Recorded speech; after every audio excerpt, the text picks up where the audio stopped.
Welcome back to the channel, Crypto Tro. I am Crypto Tro, bringing you the latest and the greatest in cryptocurrencies.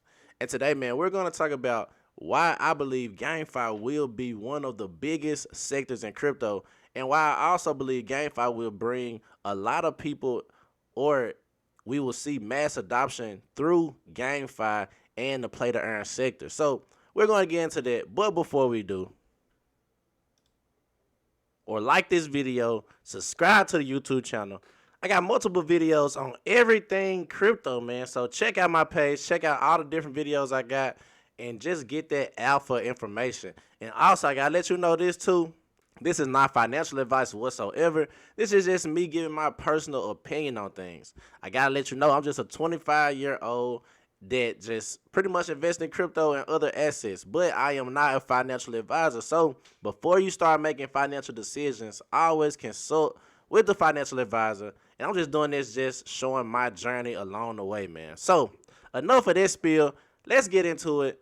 I know you're asking, what is GameFi? So GameFi. Well, GameFi is a combination of the words games and finance, and was first coined in 2020 by Andre Kundre, or I don't know how to say his last name, the CEO of Yearn Finance. GameFi mixes blockchain technology with NFTs and game mechanics to create a virtual environment in which players may participate and receive tokens. So, until recently, video games were housed on centralized servers, giving developers and publishers the rights to everything within the game. This meant their players had no actual ownership or control over any of the digital assets or items accumulated over hours or years of gameplay. These items range from weapons and costumes, also known as skins, to avatars and virtual lands, very few of which had any value outside of the game. As such, there was no real way for players to be compensated for their time spent online or share in the value of their in-game assets without following the route of professionalism, such as vlogging, Twitch streaming, or playing competitively in tournaments. This is not the case in GameFi projects, however. Players of these games can obtain in-game rewards by completing tasks and progressing through various game levels. Unlike traditional in-game currencies and items, these rewards have measurable value outside of the gaming ecosystem. So, pretty much GameFi, you own the assets that you win in the game or that you purchase in the game. So, not only, like, say for instance, Fortnite, when you purchase a skin, you know, in Fortnite, when you purchase that skin, yes, you can play with that skin, but you don't truly own that skin, and you can't sell it for fiat or something else that's valuable. Well, with NFTs and GameFi, this allows you to do so. So, how does GameFi work, man? Well, with all, different things, while the mechanics and the economics of individual GameFi projects may differ, there are a few commonalities. So first things first, it's all on blockchain. So GameFi projects run on the blockchain's distributed ledger. This keeps track of player ownership while ensuring that all transactions are transparent. So pretty much, it runs on different blockchains, whether that be ETH, whether that be Harmony, whether that be Chronos, Avalanche, Phantom, Polygon, whatever the case may be. The games are actually ran on these blockchains, and everything is put into a ledger where you can go and see every transaction within the game, and you can account for everything you've done. So then we can see play to earn business model. So in contrast to traditional gaming where users play to win, GameFi projects adopt a play to earn model, or P2E. These games incentivize players to play and progress within the game by offering rewards that have measurable value outside of the game.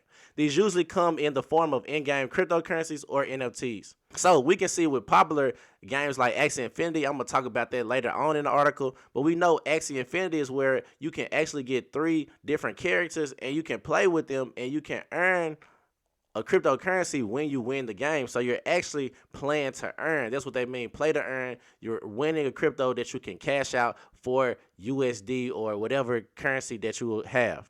So asset ownership. In traditional gaming, in-game purchases are not or are non-transferable investments locked in with a single game. With P2E, players own their in-game tokenized assets. In most examples, they can exchange them for cryptocurrencies and ultimately fiat. Assets can range from a suit of armor to a plot of virtual land, which are tokenized on the blockchain. Then we got DeFi solutions. Many GameFi projects also include DeFi elements such as yield farming, liquidity mining, and staking. These provide additional avenues for players to increase their token assets. So, like in games like DeFi Kingdoms, where you can create liquidity pools and where pretty much you use your money to fund the pool and you get back a certain APR, a certain percentage. So all of these incorporated to me is already better than traditional gaming because not only can gamers play the game for fun, but they can earn while they play. So play to earn and the advent of GameFi. So in 2017, ETH launched CryptoKitties, the first widely recognized blockchain game. Shortly after, a number of other decentralized blockchain games were launched, including Ether Shrimp Farm, Ether Cartel, and Pepe Farm. These games use a P2E economic model, which provides players with the opportunity to monetize their time spent playing the games. However, it wasn't until the global pandemic in 2020 that the P2E model really took off. With homebound due to lockdown restrictions, P2E games offer token-generated opportunities for the average person. So, as mentioned earlier, before P2E, the economics in games generally flow from the player to the publisher. With the P2E model, players are compensated for their efforts and time spent online with digital assets that have value outside the game, which may appreciate over time. Because these assets are stored on a blockchain, they are owned by the players, not the game developer. It's important to note that the value of digital assets is volatile and may also depreciate over time. So that's another thing, man. P2E, grew crazy in 2020 with the pandemic, but now everything is down. A lot of people have gone away from crypto gaming, and that's understood because that's in every sector of crypto. But right now it's very, very slow, and you could lose money while watching your assets depreciate. So it's always good to kind of know what kind of game you're in and what's the economics of the game and really be into the game, because that's how you can kind of see where the money is flowing in the game, and how the developers plan on attacking losing so much value in a short amount of time. So we see in P2E games, in-game assets are usually represented as NFTs, which player can obtain through in-game advancement and gameplay. The advantage of these NFTs is that can be exchanged for cryptocurrencies that can be traded for fiat or third-party exchanges, spearheading a whole new world of digital economies. Examples of popular P2E games include Axie Infinity, the decentralized crypto gaming. Then we see Sandbox and Decentraland. So just to give a heads up, or just to give a perspective of things of how profitable these NFTs and GameFi projects can be, let's take a look right here. We see take Axie Infinity, for example, an ETH-based game that rose to prominence in 2021 and became the world's most Googled NFT in March 22. In Axie Infinity, players collect, breed, train, and battle creatures called Axies. So Axies are what you need to play the game, and these Axies help you win cryptocurrencies such as Sleepy Love Potion. So, unlike in traditional or conventional in-game items, each Axie can be traded on the game's marketplace for real money. For context, the most Axie ever sold was for $820,000. That's for one Axie, man. One Axie was sold for $820,000, man. That's a lot of money for an NFT. So we see the game has two native cryptocurrencies. There's Axie Infinity Shards, which can be bought and sold on exchanges like Crypto.com, and Sleepy Love Potion or Smooth Love Potion, which is what players earn through the game. Axie is also used as a government, allowing token holders to vote on the future development of the gaming experience. So, man, it's crazy with these NFTs, what you can really do, the power of NFTs and the power of this decentralized online economy. I look at GameFi more so as an online economy of people who, have a certain feeling about these games or who fell in love with these games. It's just like you living in a digital economy or digital world, and these cryptocurrencies are pretty much the money you use in this world, and that's how I look at it. It's just a whole nother world online. So why do I believe the future of GameFi is so big? So let's take a look. With the estimated of 3.24 billion gamers across the globe, there's a huge opportunity for growth in the emerging GameFi sector. In 2020 alone, investors poured over $3.6 billion into crypto gaming startups, making 2021 a landmark year for the industry. For many industry commentators, gaming represents the most likely route to widespread blockchain adoption. This is an opinion supported by Doubt Radar and BGA Games report, which found that blockchain games attracted 1.22 million unique active wallets in March 2022. So, with that being said, it is some restrictions to blockchain gaming, but we're going to talk about the restrictions later next.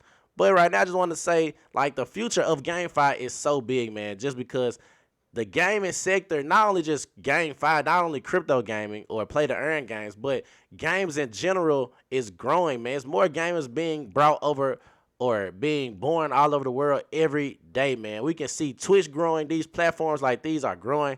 Just think about if you can incorporate a game where you can monetize the game and monetize you creating content on that game, that's just going to create more and more people and drive more and more people to the crypto play to earn sector, in my personal opinion. Just because if I can play a game and make money on the game and also make money talking about the game, that's two incomes rather than just having me, record myself playing the game that I'm not making money on directly playing. So that's my personal opinion on that, but there are some roadblocks to the widespread adoption. So we can see currently, man, the game mechanics are out of par, and the primary draw of blockchain games might be described as money making, a fact that some gamers tend to abhor.